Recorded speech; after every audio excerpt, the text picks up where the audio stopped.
עם גישה כזו, אני חושש מאוד שתהיה מלך בלתי משכנע לחלוטין. זוהי נדרתי. כשאמלוך אביס את יריביי במלחמות.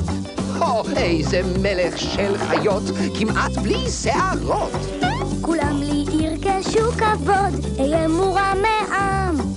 אני כבר מתאמן כיצד לשאוג בכל נזעם.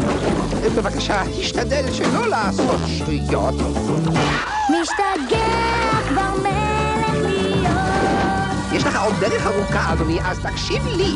איש הזו יאמר לי. התכוונתי לומר ולא מותר לי. מה שרציתי לומר. רק לשם ללכת. תראה, אתה לא תופס לקום ולא לשבת.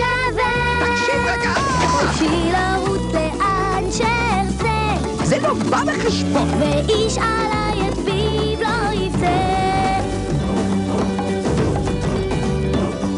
אני חושב שלא יזיק אם ננהל שיחה.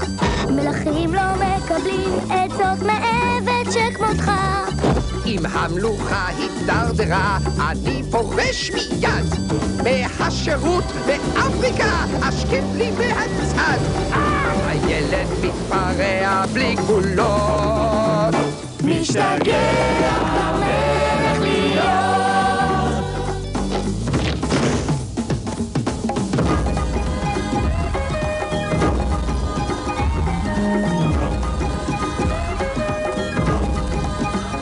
אם תביטו שמאלה, תפנו ימינה, תמיד אני אהיה שם, גבוה מעל כולם. עוד לא!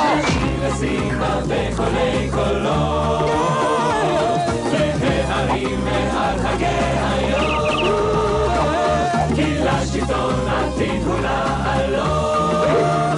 משתגע כבר